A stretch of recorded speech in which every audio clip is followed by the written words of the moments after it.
Hello, everybody, and welcome to Ohio State here at Ohio State Primetime here at Ohio State, the voice of college football. I am your host, Garrison Gaddy. Please be sure to like, share, and subscribe to the channel if you have not already. And before we get going, everyone, if you're wondering why I'm not on the screen, I'm still under the weather right now. That voice sounds gross, face looks crazy, but still want to be here to talk Ohio State football with you guys. Also, want to make sure that you know I come to you guys. There's a lot I want to talk about because I have some hot takes for the Ohio State Buckeyes, and I think that you guys will actually really like and agree with. But again, like, share, subscribe to the channel if you haven't already. If you haven't, also go ahead and check out our website at vocfb.com, where not only can you see the schedule for the week, what shows we have, whether it be on Monday with myself, Wednesday with Mark, and then also at night at 7:30 with Mike and Terry, and then also on Thursday with myself and Mike. Some nights for the call-in show, and also make sure you lock in to see on Saturdays after every Ohio State game. You can check myself out with Mike and myself for the Ohio State post-game show to react to what happened in the Buckeye game, get your guys' thoughts, get your emotions on everything also. And if you are looking for some new Ohio State gear, and you just need you're a fan of the voice of college football. You've been here for a while. You've been a part of this channel. Go ahead and check out our website where you can check out all of the Ohio State gear that we have here. Of course, like this camel hat again. Like I need to go ahead and buy that.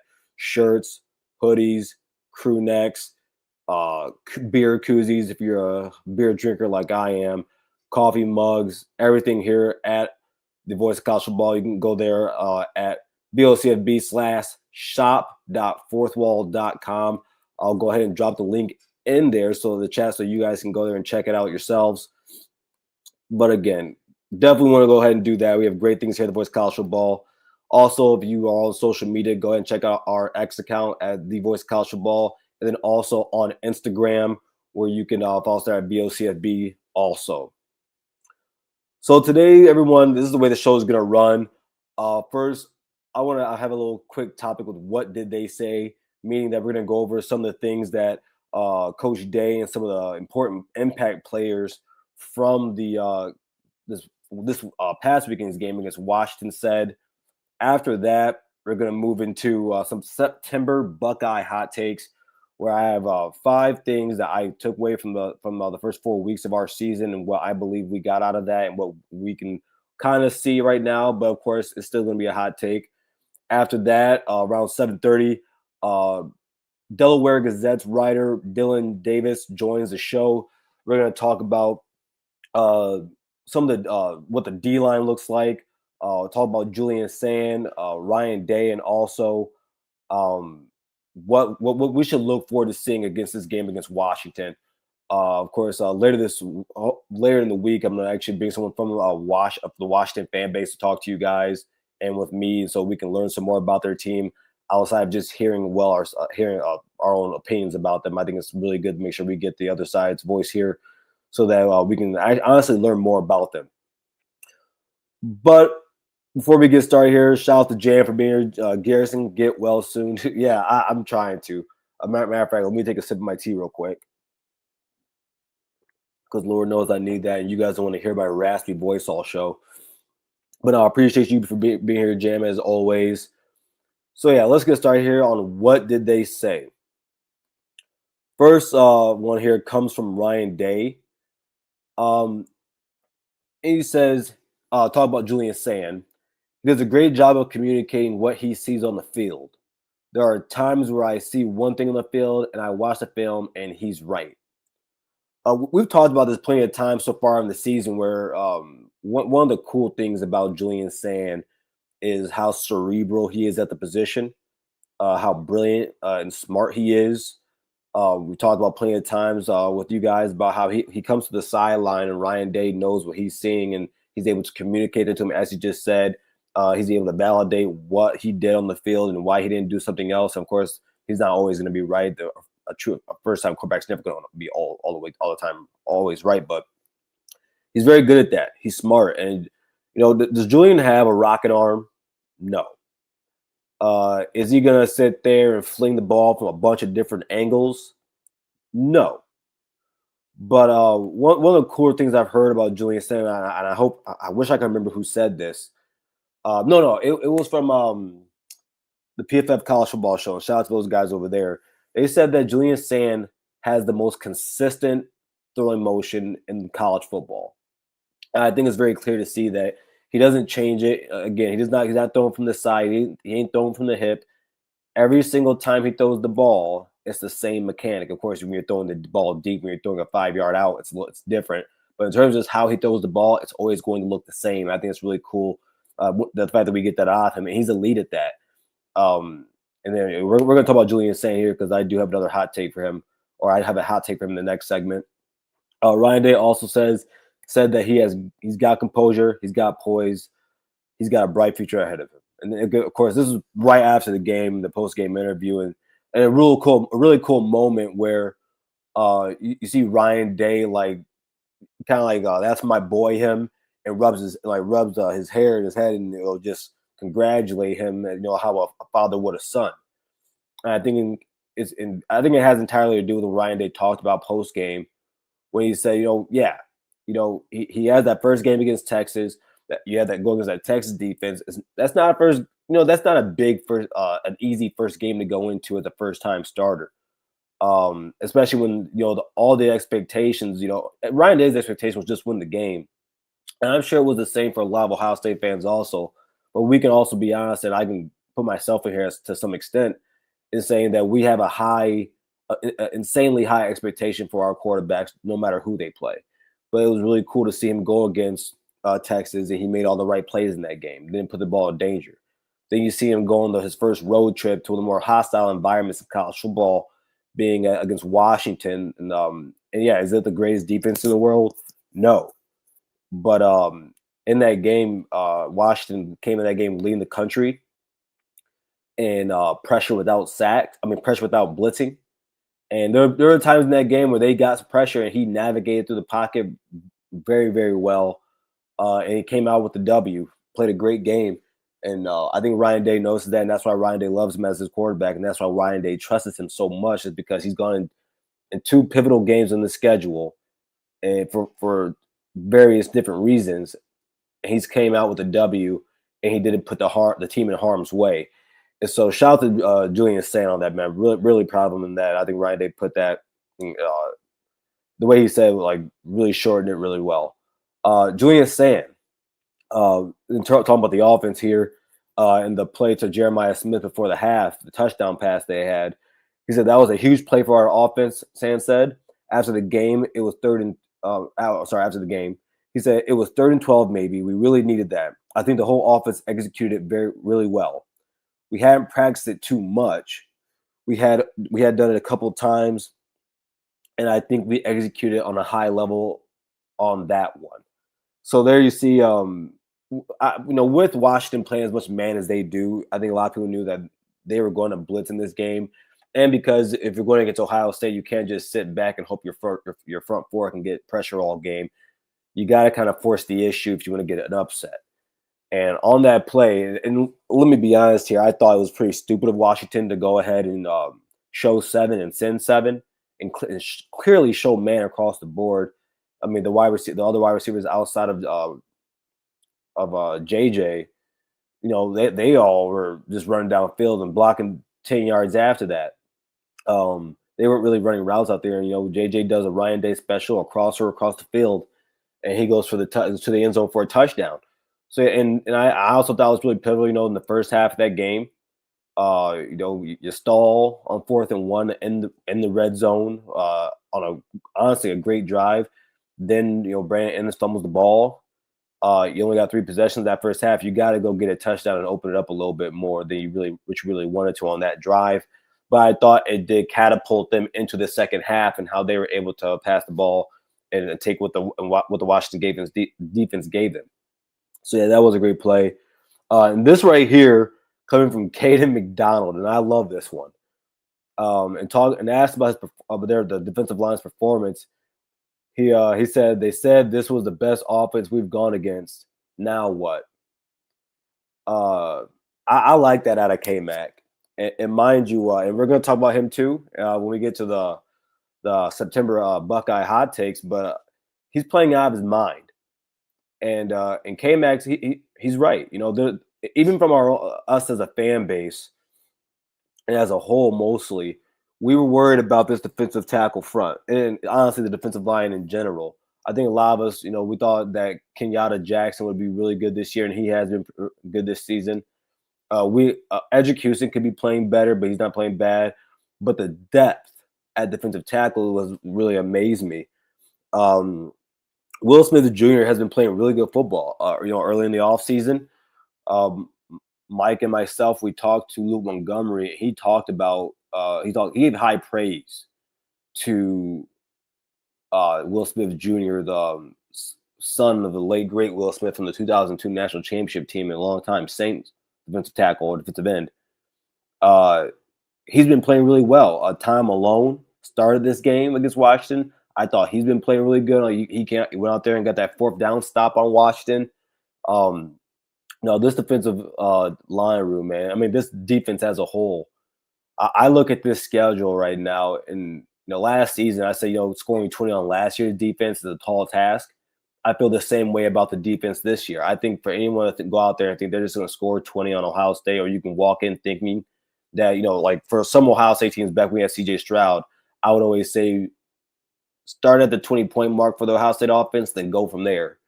But to be in the game against this Ohio State team, you need at least 20 points. The problem is I don't think most teams can – I'm not going to say it's a problem because it's my team. I don't believe most teams can even get to that point.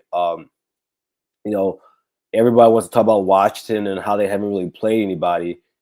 You don't just drop from 56 points per game to 6 in a game at home with one of the better wide receivers in the country, with one of the better quarterbacks in the country, with one of the better running backs in the country. You don't just do that.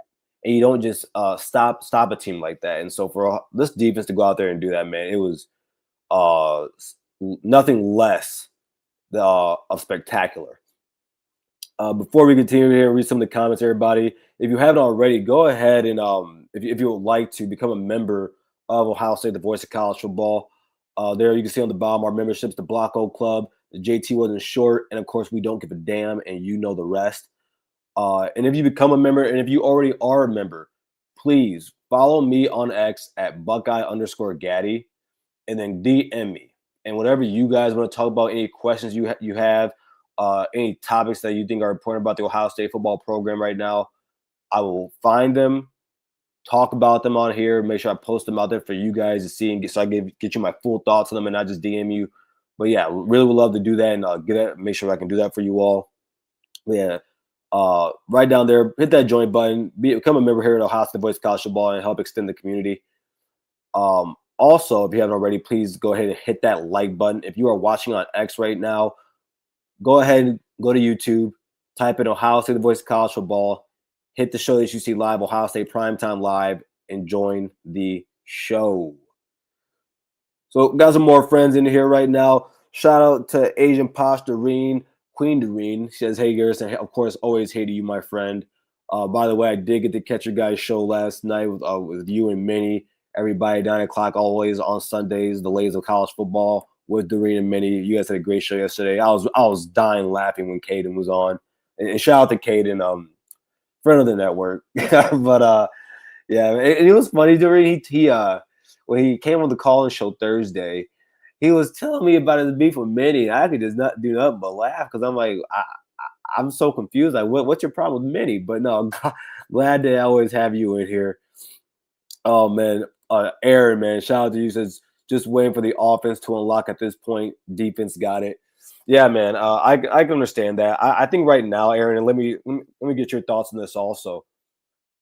I think that a lot of people are just not used to how Ryan Day is going out and calling football games or how he wants the game called. I think that, I really point to that Texas game last year as a pivotal game because most years Ryan Day in the fourth quarter, if the game is tight, he would get tight and then the team would get tight. Whereas, he went out and won that game against Texas in Dallas, Texas, of all things. And then, we come out this season and it looks like he really, really, really wants to force the issue with the run. And I think it's different than when we were in like 2020. I want to say 2022, I believe, when we did it, but we really couldn't just run the ball. Where I think this offensive line is opening holes. You just need guys like James Peebles to read the hole right. You need CJ Dallison to not not to run like a tight end, but to run like a running back, like when he runs upright. But and then of course, Will Jackson's been good. But I think in terms of throwing the ball down the field, I think they'll pull it out when they need to.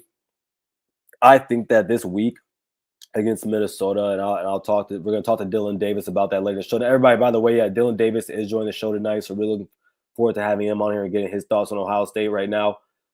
But yeah, I agree with you, man, Aaron. I agree with you. I agree with you. You all see how Aaron all says, and then judging off that PSU versus Oregon game, we might not need 20 to win that one at home. Laugh my ass off. I agree with you. I tweeted Rives of the game or during the game, Aaron. There's no way that this team scores 20 on us. There's no, and that was me being very nice. The way that defensive line, and mind you, I think Oregon has the deepest D line in the country. I think they have a damn good, one of the better, probably the best defensive end in the country. But man, the way that they went out and just pushed, because Penn State, don't get it twisted. Penn State has one of the better offensive lines in college football, and they push them around. A lot of people want to go out there and talk about Drew Aller.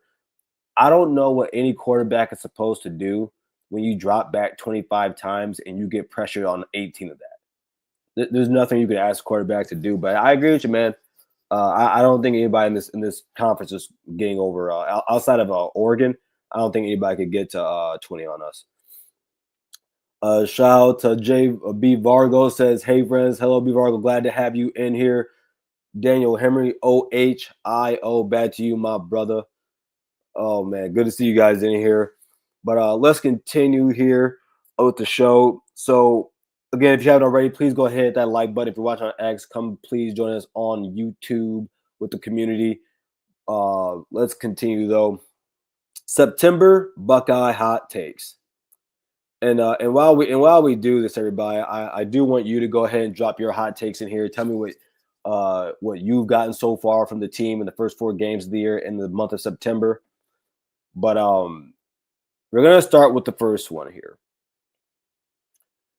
and I don't think it's crazy because right now he looks like he might blow this record out of the water. First hot take is Julian Sand will break the record for completion percentage in a season. The record is currently held by Will Howard at 73%, and Julian Sand is currently at 78.8, and yes, everyone, that leads the nation. I'm gonna be honest with you. I think that Julian Sand was 6'4", 215, 220 pounds. I think the conversation around him would be much different than him being 6'1", 205. Without a doubt, he's been one of the better quarterbacks in college football. It's fun because you think about all the quarterbacks that came into the season with all the hype. You think about the quarterbacks that are currently getting hype right now, and some of them deservedly so. Like guys like Dante Moore, most definitely. Guys like John Mateer, effing right. He deserves all the praise he's getting. But I think that like Julian Sand, for some odd reason, maybe it's because of the weapons he has. But then again, it's not like Justin Fields didn't have the weapons. He ended up in New York. It's not like CJ Stroud didn't have that weapons. He ended up in New York. So, I think Will Howard would have gone to New York if he had won that Oregon game at the beginning of the season. So I think he's definitely going to break that record. Again, the record's currently held by Will Howard at 73%. Julian Sand currently at 78.8. Again, that leads the nation. I definitely think that's in play. The next one. Ohio State will have at least 5 All-Americans on defense. So when you look at this right here, and I want to, by the way, I'm also counting. Okay, so there we go, Jam. There we go. The defense is a hot take. All right, so let me read this to you, and then Jam, you let me know what you think. Caden Curry, Arvell Reese, Kaden McDonald, Sonny Styles, Caleb Downs. Those 5 right there. And mind you, you're talking about first team, second team, third team. So what do you guys think about those names right there? Like, and mind you, how about this?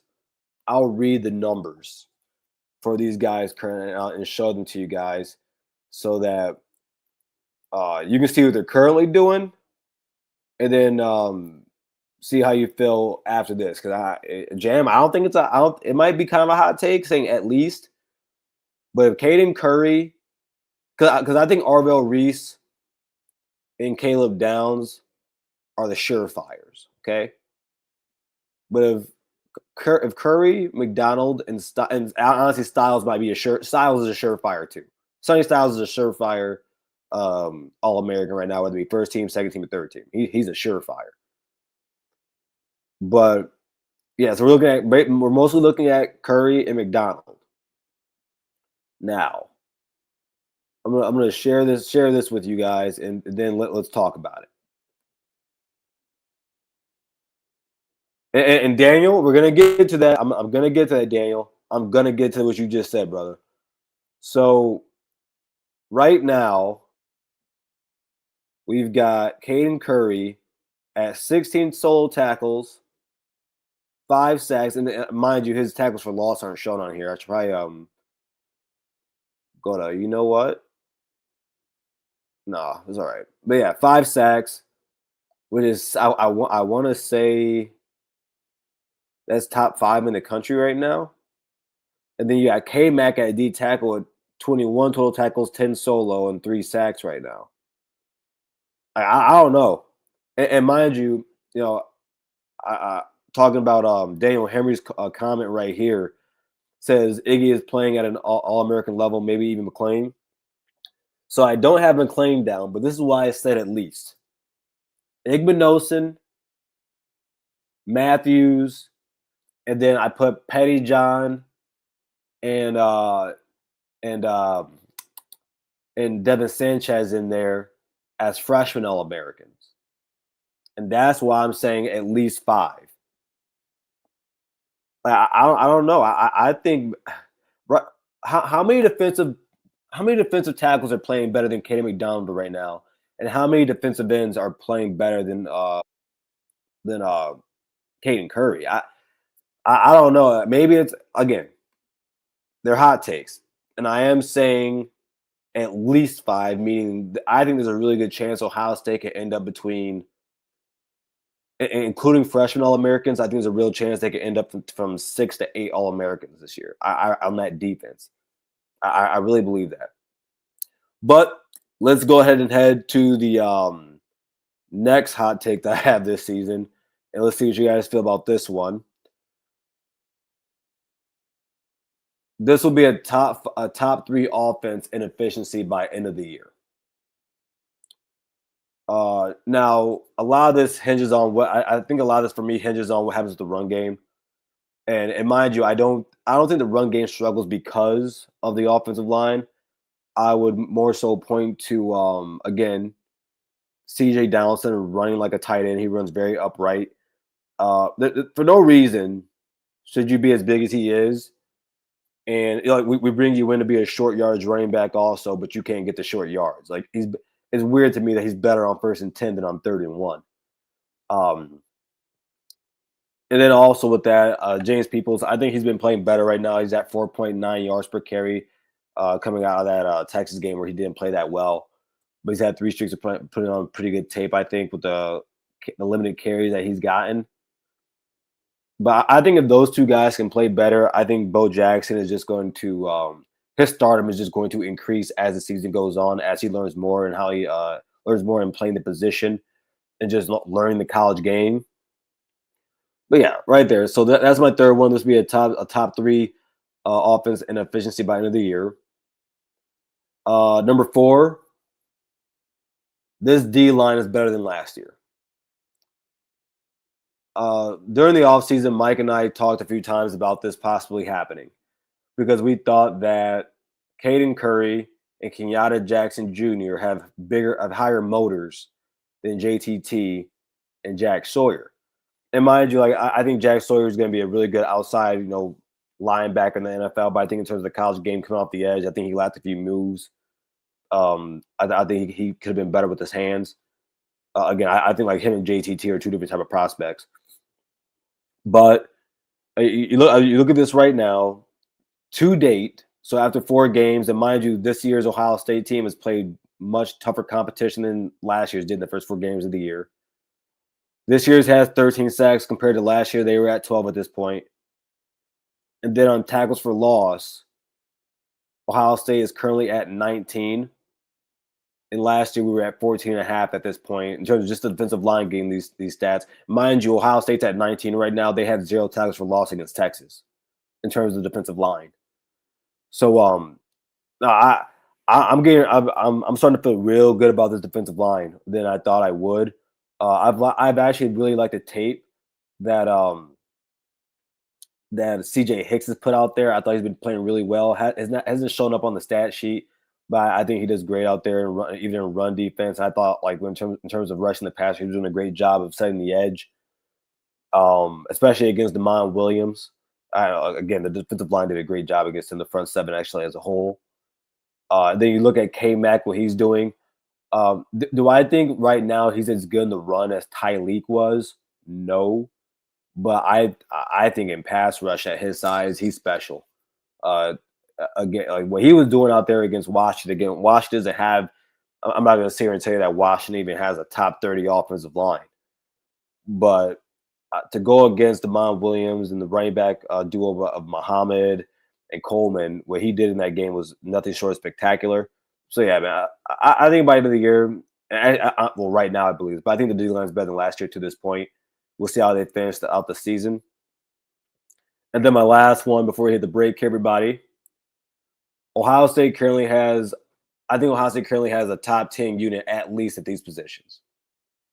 Quarterback, wide receiver, O-line, tight end, D-line, linebacker, corner, safety.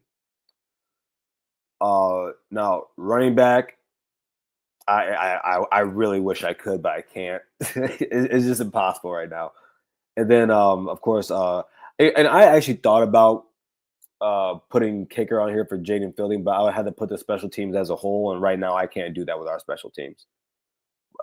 Even though I don't think our special teams are bad, I don't think I can confidently say that because I don't think I could argue that right now. I would have to do more information digging to say that, but.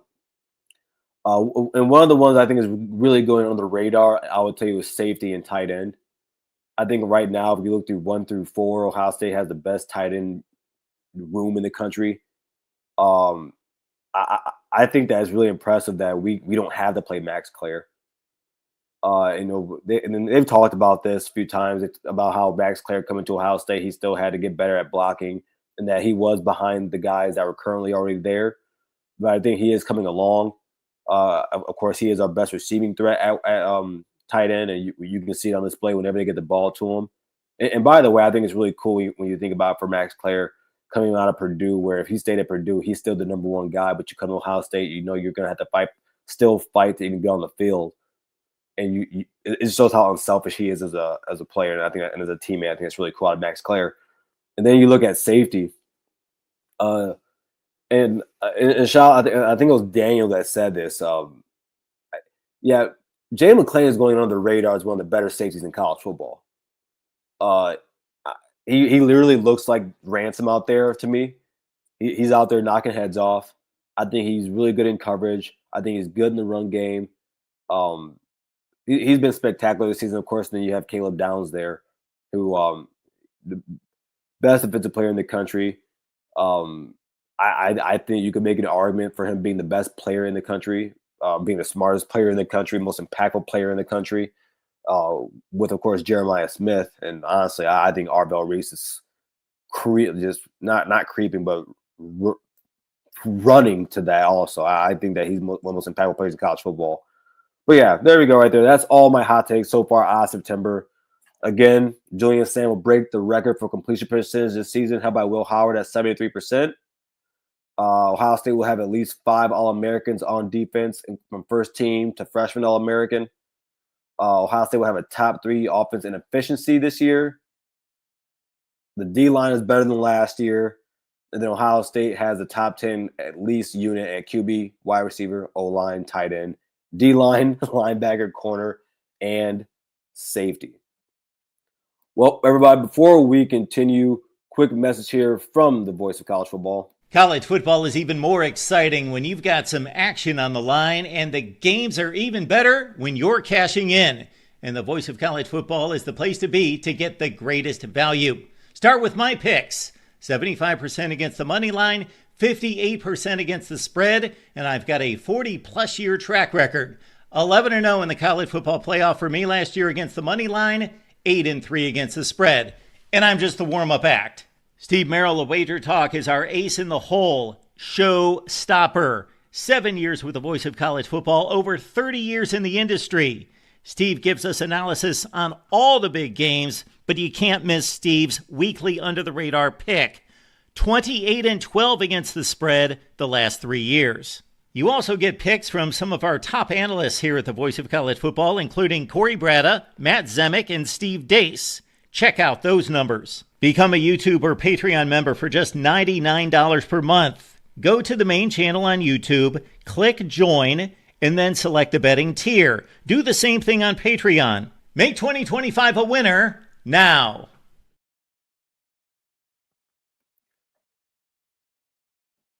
All right, everybody, and then before we also continue to our guest, Dillon Davis,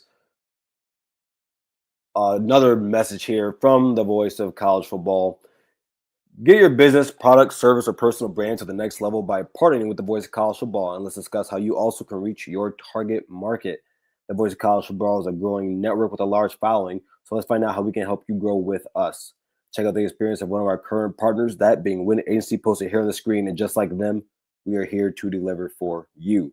Contact us at sponsorships@vocfb.com. Again, that is sponsorships@vocfb.com today.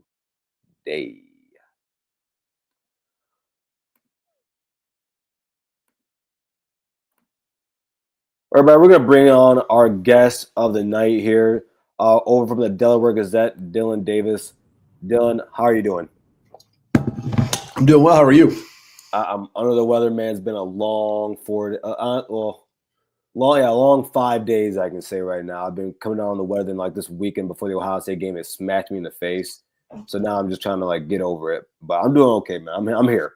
Is that why you're not on screen right now? Oh, man, I look like hell. Okay, I got you. It feels like I'm talking to the Wizard of Oz right now, but we'll get through it. Well, man, I want to ask you first here, coming out of this Washington game, I wanted to get your thoughts on it. What did you see out of the Buckeyes, in the first half of that second half? What did you think about the offense and defense, and what did you think about some of the play calling? I didn't really have a problem with the play calling in the way that a lot of people did in that first half. Look, at the end of the day, Ohio State was running the football well there. Self-inflicted, mistakes. You have to be able to pick up a yard, at any point in time, certainly inside the 5-yard line. So I didn't have a problem with the play calling early on. They were running the ball well, and we're about to set a very big tone in that football game early, and obviously just made the mistakes. So didn't really have a problem with that. As far as my general takeaways, they're probably what most people took away from it. 3 things: Julian, defensive line, Bo Jackson.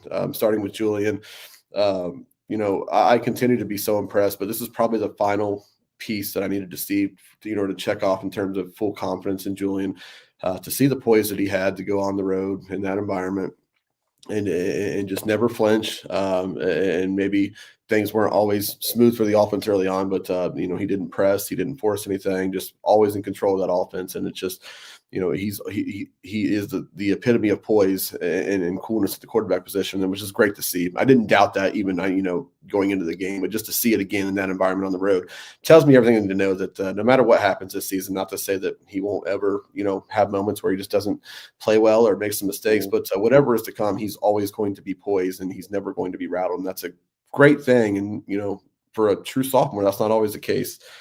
So that was my, first takeaway. And then the second takeaway, the defensive line, man, Larry Johnson, for all the fire that he takes, the flack that he takes from the Ohio Yeah. State fan base sometimes, deserves just so much credit for what Ohio State was able to do up front on Saturday, because the discipline that they played with on Saturday, the gap integrity and the scheme integrity they played with to ensure that Damon Williams wasn't going to hurt them with his legs. It was just phenomenal to see. Like, I mean, every snap at their snap, guys were exactly where they needed to be. They didn't get caught trying to go chase plays, just where they needed to be. And then as a result, they still got the big numbers anyways. It was just remarkable to watch. And like I said, Larry Johnson deserves a ton of credit for having those guys focused and ready to play with, as Ryan called it, 4 guys rushing as one, which is what it takes to defend a quarterback who can hurt you with his legs like that. And they did it time and time again. So big kudos to them for sure. I'm not gonna lie to you. Yeah, so the rim brings up that Boston hoodie of yours, man, and it just reminds me that my Tigers have completed, or they're going to complete, one of the biggest choke jobs in MLB history. Yeah, that's a tough one for the Tigers right now. But hey, you get in. It's not too late to reverse fortune here. I'm not going to say I have a lot of faith in them as well, but to be honest with you, Cleveland's not that good of a baseball team either. They're on an incredible run, and kudos to them. They got in, but I don't think they're that good of a baseball team either. So there's no reason why Detroit can't go win that series and continue their season. But I'd be lying if I said if I was a Tigers fan that I'd be confident in it. I'm a Detroit fan. Don't feed me hope. Don't feed me hope. I get it. But awesome though. Like with that defensive line take, I agree with you. There was a point in the offseason where I wanted to just get on Larry Johnson, and I just said, "Nah, I can't do it. I can't do it." And then now, I mean, everyone thought that there would be some huge drop off from last year's defensive line. And I think you were in here maybe you heard me when I said I think the defensive line is better than last year's already. Now, and one of the reasons I really believe they're going to be is because Houston isn't even playing that well right now. Right. Yeah, I mean, I think it might ultimately be the case. I still think last year's defensive line was better in terms of depth and number of guys you could roll in there and maybe not lose a whole lot off of that. But in terms of top end talent, this year, I'm not going to say that it's not or it can't get to that point about the end of the season. My biggest concern coming into this year was obviously the defensive tackles, and not the guys that were going to be starting, but the depth of those interior tackles, and could guys like Cade McDonald, be in good enough shape to play 45 to 50 significant snaps, a game and get max effort in them.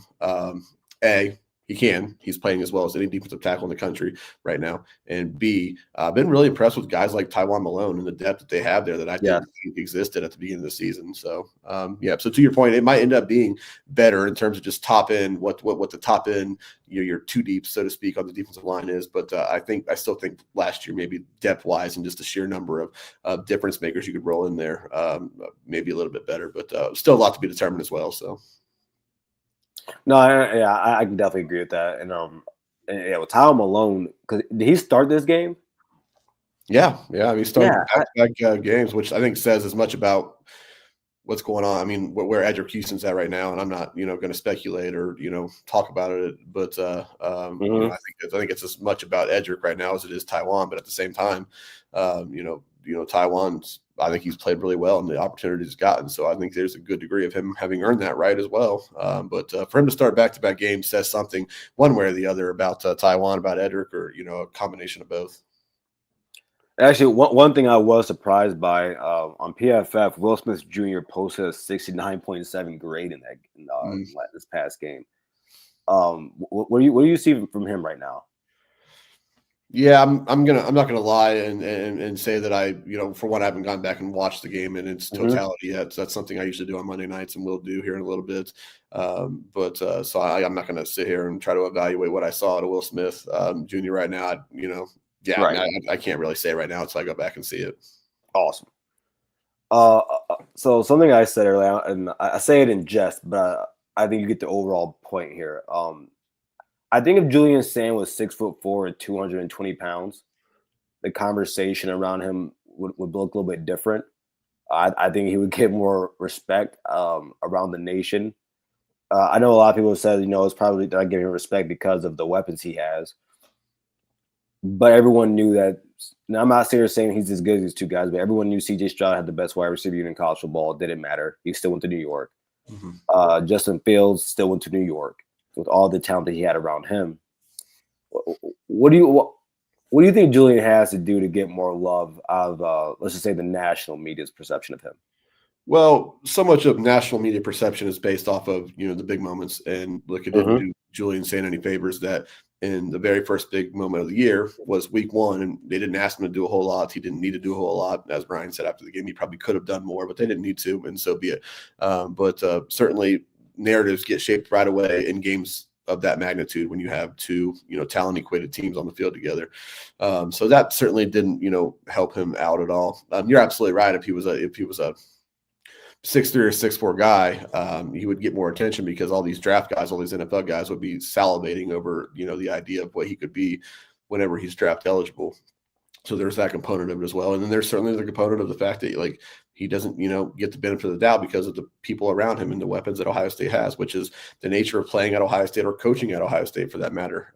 You want to talk about the run of Ohio State coaches not winning Big Ten Coach of the Year or whatever the case may be.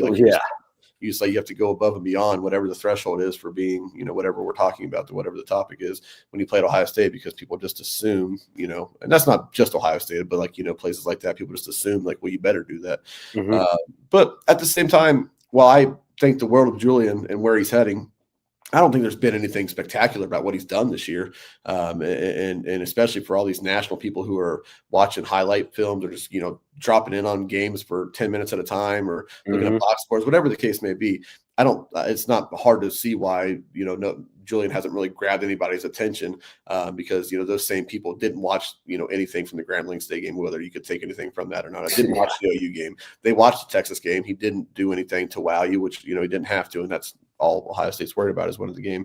And he didn't do anything to wow you on Saturday either, except for the fact that he was just in control from start to finish, made the plays he had to, did everything, within the offense, didn't get pressed, didn't try to force anything, everything you want to see out of a sophomore quarterback, knowing that when the time comes, he's capable of going and winning you a football game. That's what he's done so far. So I'm not surprised that it hasn't been, that he's not getting a ton of attention right now. But again, if he continues to stay within the offense and just take the throws that are there constantly, time and time again, Ohio State's going to move the football routinely. They're going to win games routinely, and those kind of things will come as well. So, honestly, going off the way you answered that question, I wanted to ask you: Do you think Ryan Day's become more comfortable with how he and how he gets these wins? I really think that. And I was talking to someone earlier, a Michigan fan, and I told them, this team reminds me of 2020, their 2023 team, just a little bit different. Where I think they had to run the ball to open up the pass, and where we passed the ball to open up the run. But I think that what's really fun to watch is that we're still willingly running that ball, And I thought you could see that in the game against the first few drives against Washington. But what do you think about that? Do you think Ryan Day is okay with knowing he doesn't have to score 40 anymore? He can lean on the defense. Absolutely, but I mean, also at the same time, you have to. When you go back to the game on Saturday, Ohio State was in the process of scoring 40+ points in that game. You can't not get a first down on 4th and 1 at the 5-yard line, and you can't fumble a punt when you're about to be set up with plus field position at the 35-yard line. Ohio State was in the process of going and putting 40 up in that game, and they shot themselves in the foot. And you can't have 3 possessions and a half and also expect to score a lot of points as well. So I don't think the running approach, the emphasis on the running game early on was hey, let's just grind this out because we have a defense that's going to take us home anyways. They were running the football well. They were still, going to score points running the football, and they just didn't, capitalize on that. So I do think that there's something to be said about in this day and age in college football, as long of a season as it is. I'm not saying he would ever do anything to, at the detriment of winning the football game, just to see it. I think you want to see things that you want to know come later in the year when situations arise. Can you rely on this? Is it there? Can you run the football? Is it something that you think you can hang your hat on if need be? And you try to kind of figure out some of those things throughout the course of the season, because it is a long season, and whether anybody wants to acknowledge it or not. And again, I am not saying that Ryan Day doesn't care about whether he loses a football game or not, because he just wants to figure some stuff out. But at the end of the day, you can afford to, not play well or even lose a football game and still ultimately get to your goals. So while he's not going to call a game to say come hell or high water, we're going to do this. If it loses this game, so be it. We'll move on. But you want to figure some of these things out as well. And I think, Ryan Day believed that they could go on and run the football against Washington, and he was right. They could. But at the end of the day, I think they believe they can win football games in a lot of different ways. Certainly knowing that defense is going to hold up its end as well, and that's a really good place to be in. So I don't really bat an eye at it when Ohio State wants to try to establish a run early on and do it with success. I still think when push comes to shove, this is a team that's going to play through its wide receivers. Everything that they figured out after getting beat by Michigan last year, like, hey, play through number 4 and the rest will take care of itself. Like, still think that's there, but I think right now you need to figure out as a team, can you run the football when you have to? And you need to figure that out. One thing I'll also add as well, I understand that at the end of the day, Ryan Day is always going to have ultimate veto power on the headsets in the middle of a game, and it's ultimately his offense. But like, this is Brian Hartline being the trigger man of this offense right now. I've said this before, and I'll say it constantly. When Ryan Day handed the offensive coordinator position to Brian Hartline, like, this was a very big moment for the future of the Ohio State program. Brian Hartline's not going to want to be a receivers coach at Ohio State for the rest of his life, right? So, like, Ryan Day and Ohio State need this to work with Brian Hartline, an offensive coordinator, to keep him in the program and everything that he means to it. Like, they need this to work, which means Ryan has to know coming out of the season what he has or doesn't have an offensive coordinator in Brian Hartline. He needs to know if Brian Hartline can do it. So I don't think there's a lot of meddling right now as well. So I think what you're seeing right now, while Ryan is clearly very heavily involved in game planning throughout the week, I think what you're seeing right now is truly what Brian Hartline brings to the table as a first-year offensive coordinator, whether you like it or not. And Ryan needs to figure that out, and he can't meddle in it right now because he has to know what he has in it. And I think that's important to remember as well. Yeah, and let me know if you were in the room. I bet you were in there when I forgot who asked Brian Hartline a question about the play calling. Yeah. And you could kind of tell it annoyed Brian. Yeah. You could tell. And I'm happy it did. Yeah, because there's been so many questions since Brian was named the offensive coordinator about, like, obviously first year or first time, play caller. So you don't know what you don't know as a first time doing anything, and you don't know how it's going to go, how your ascension or your progression is going to be. And then of course, as you get closer, there's all these questions to Ryan and to Brian as well, about like how much Ryan's involved with it. I get questions all the time about, like, hey, at what point do you think Ryan would just take over play calling again in the middle of the game if it's not going well with Brian Hartline? I'm like, that's not how it works. And so all those things, like, yeah, he was annoyed by it, rightfully so, because he's been fielding questions about it since he got the job or got the gig. So, well, yeah, and the thing is, like, the reason I was so happy about how he attacked that question was because I hated hearing all offseason, is Ryan Day really going to, like, give him the keys? And I'm like, he has to if he wants to keep him. Like, there's no other way. And people ask, why, because someone that did ask me, because I've said plenty of times in that season in 2023, I understand why Ryan Day didn't just give the keys to him, because you have a new quarterback, right? It's a whole new thing.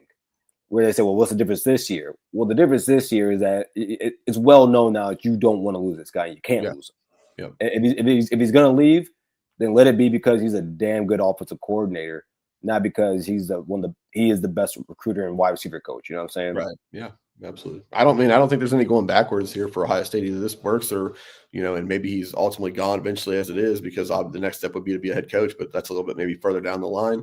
Or, it doesn't work. And I don't really see Brian Hartline going back to just being, receivers coach and pass game coordinator. Oh, you can't demote him. So yeah, that's what I'm saying. So like, this works or it doesn't. And obviously what Brian Hartline means as a recruiter, what he means to develop in the receiver room, like, it's really important to the Ohio State program.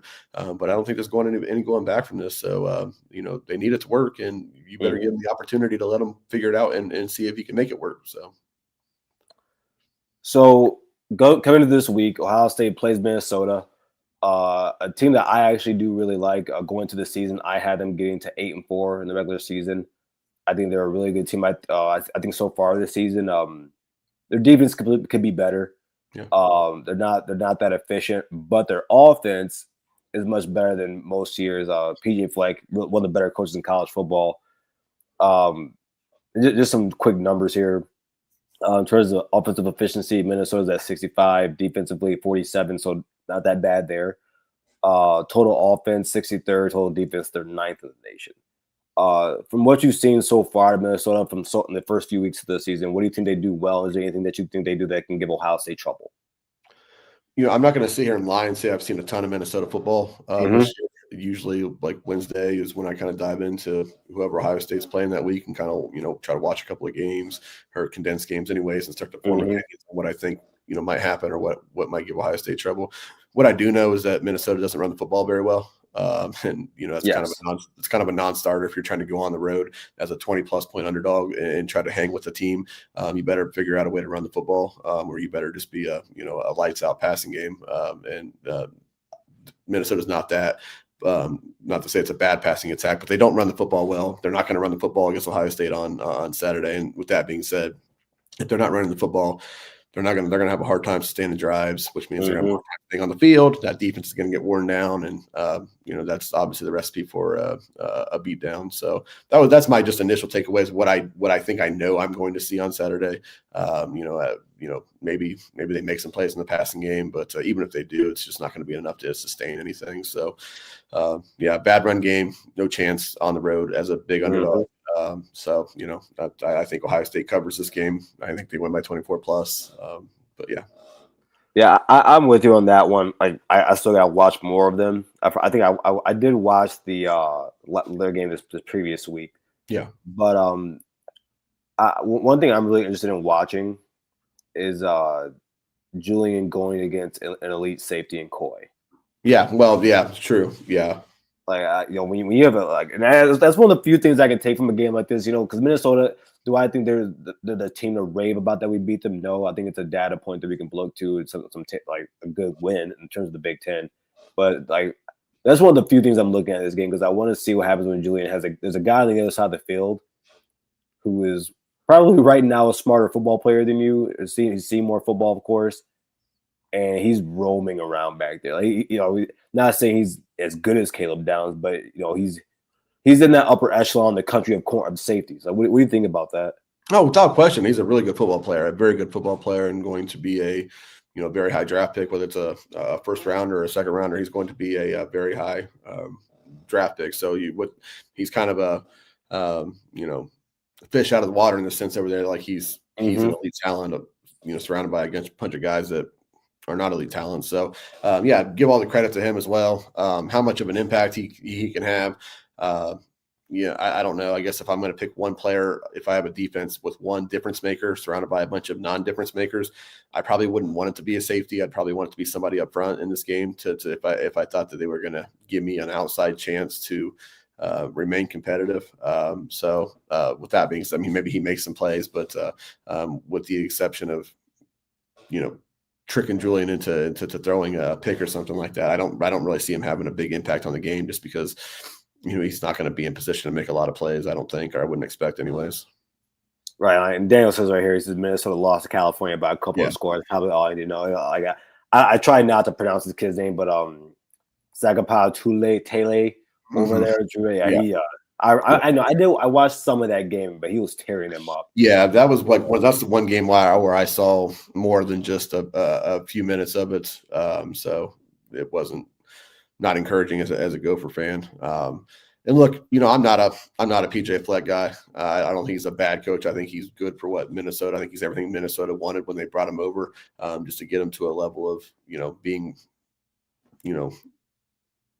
good enough, or 8-4 seasons and things like that. That's fine, but I'm not a big PJ Fleck guy either. So there's no aspect of that where I think he's going to come in and cook up something special that again keeps Minnesota competitive. But yeah, it's so funny. I'm a Buckeye fan, but because of where I'm from and location wise, I'm from West Michigan, so I have this weird bias towards him. The same way I do towards Brian Kelly because he was at GVSU.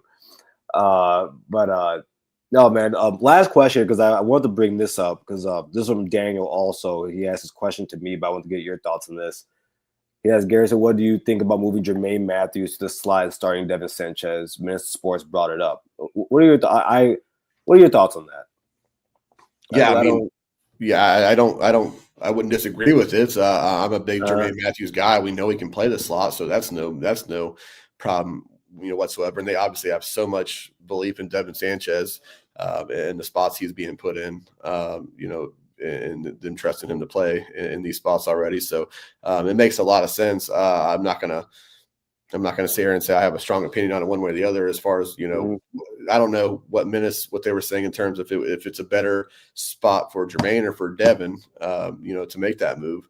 But I certainly, it makes plenty of sense if they did it. I don't think a lot of people who've been paying attention would bat an eye at it.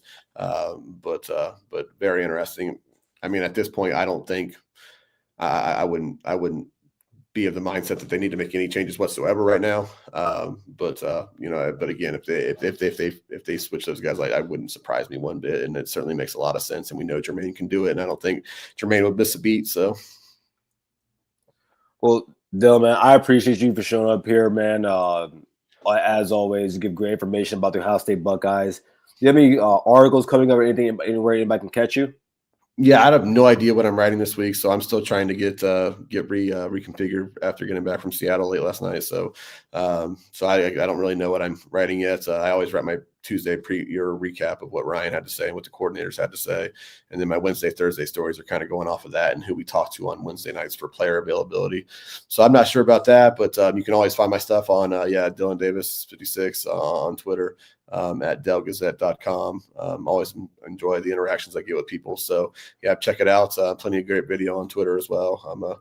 I try to put a lot of video up there because I know some people just don't want to sit and read stuff. So always have good video up.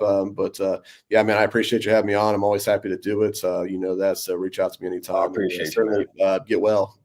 Oh, thank you. Oh, and before you go, actually, who do you think wins the World Series? Well, anybody who knows me when I talk about I'm not a homer. People know that when I talk about the Buckeyes, I'm not a homer. And so being realistic about the Red Sox, that offense isn't good enough, I don't think, to go on a playoff run, certainly without Roman Anthony. So I'm not going to say the Red Sox, but I also don't think the Yankees are either. If I'm picking anybody that I'm kind of hitching my wagon to, I'm either going Philly. I think I'm going Philly. Y'all, give me the Phillies. All right, I'm happy you said that because my second team is the Phillies. Okay, I am a huge Bryce Harper fan. Bryce Harper. And so I think the way Ranger Suarez is pitching of late, adding Duran at the end of the back of that end of that bullpen, which was obviously something the Phillies have struggled with mightily, closing games out. I think they have all the pieces there, and we know that their home field advantage is very real. So give me the Phillies, I think. All right, man. Appreciate you getting Dillon. So, everybody, this is Dillon Davis of the Delaware Gazette. You can also catch him on X at Dillon Davis 56 on X. All right, man. Thank you again and have a good evening. Appreciate you, man.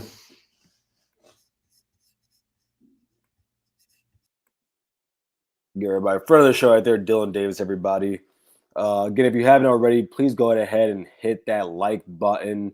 Go ahead and subscribe to the channel if you haven't already. And also, if you did miss the beginning of the show or you want to go back and listen to Dillon Davis and myself talk about the Ohio State Buckeyes, you can catch us on all audio platforms, that being Amazon, Spotify, and Apple. Now, let's get to some of my best bets for this upcoming week. One of my favorite things to do here, again, everybody. And before we do actually go through this, if you haven't already, and if you are the age of 21 or up, go ahead and check out Novig, America's #1 sports prediction market there.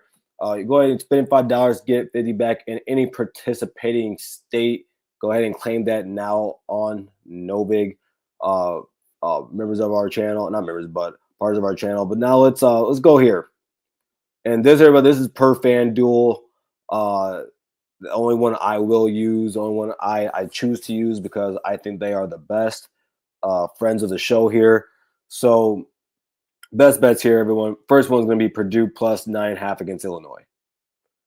I don't think Purdue's a good team, okay?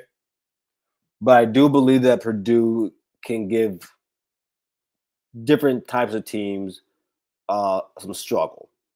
And I think that's exactly what's going to happen here against Illinois. I think Illinois is coming off of a really good win against USC, a win that you definitely want to have. Of course, they had that bad loss to Indiana, but I think Purdue makes this a little close. Yes, Aaron, they gave up 56 to Notre Dame. This ain't Notre Dame. Illinois ain't Notre Dame. Illinois don't have CJ Carr back there and Jeremiah Love. And and also, Aaron, I'm accounting for Big Ten crazy shit happening. That's what I'm accounting for, Aaron. So that's my first one. Next one. By the way, great odds on that at 275 for that Purdue Illinois game. Great odds on that. Next one, Wisconsin versus the team up north under 42.5. I think Wisconsin has a really good defensive line in front seven, one of the better ones in the country. They're giving up 50 rushing yards a game. Secondary is hot trash. So I think that the Wolverines are going to have to pass the ball a little bit more. The wide receivers do lead the nation in drops, so I think they're going to have some struggles there too, unless they show different. Run game might have to might be it's going to be slowed down a little bit, but I don't think to a crazy extent. And then I just don't see Wisconsin scoring a lot. I think the Wolverines get somewhere around the 27 to 30 range. So yeah, give that to me. And dread no fear, man. We get it, buddy. You're a Wolverine fan. We know you think we suck. It's okay. Let's talk ball here, my friend. Next one, Syracuse plus 16.5 versus SMU. SMU's defense isn't good. Syracuse can score the ball. That's going to happen. Syracuse is not going to lose by 3 touchdowns in this game. Or 3 scores in this game. That's not going to happen in this game. I can't see that. Next, give me MSU plus 11.5 versus Nebraska. Nebraska's off. It is funny because I was talking to my guy Juju about this, and this is the battle of the mids. You got a mid defensive line against an injured and mid Michigan State offensive line. Now the secondary for Nebraska is pretty good, but this will be the best wide receiver unit that they've seen by far this season. Michigan State has one of the better wide receiver units in the Big Ten. They have Andrew and Nick Marsh, one of the best wide receivers in the country. So I think Michigan State can really take care of that. Do I think they're going to win? I don't know yet. I think this line is pretty crazy at 11.5. But yeah, give me that MSU plus 11.5 versus Nebraska. And next, give me Virginia on the money line against Louisville. 2 good teams, 2 really good offenses. But I really liked what I saw of Virginia. And Virginia should have. Virginia was supposed. I mean, they won. They beat Florida State, and I don't think that was an accident. I think they went out there and got the game. I think they won that game because of them stopping Florida State in that first half and then holding on in the second half in a really good thriller game. So yeah, that's the last one right there. Again, Purdue plus 9.5 against Illinois. Wisconsin versus the team up north under 42.5. Syracuse plus 16.5 against Southern Methodist University. Michigan State plus 11.5 against Nebraska, and then Virginia money line at Louisville. Very good, everybody. Thank you again for coming to the Ohio State Primetime live show here at Ohio State, the voice of college football. I'm your host, Garrison Gaddy. Again, if you haven't already, please like, share, and subscribe to the channel. And again, share it on all your socials, whether it be Facebook, X.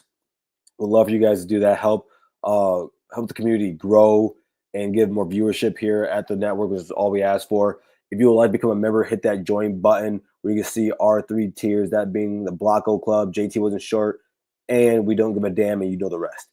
And if you do become a member, and if you're already a member, so that means anyone like Jam, Doreen, everyone that's a member, go ahead and DM me on X. Tell me things that you guys would like to talk about on this channel, things that you are worried about, things that you're happy about. Any hot takes you may have about this Ohio State team, DM it to me. I'll make a short 8 to 10, maybe 15-minute video on anything I get in there. I want to make sure that I can go ahead and do that for you guys because you do contribute to this platform to be a part of it. And I want to make sure you guys are a part of everything that we do here. Again, I'm Garrison here at Ohio State, the voice of college football, Ohio State Primetime. Everyone have a good night. And as always, OH, IO.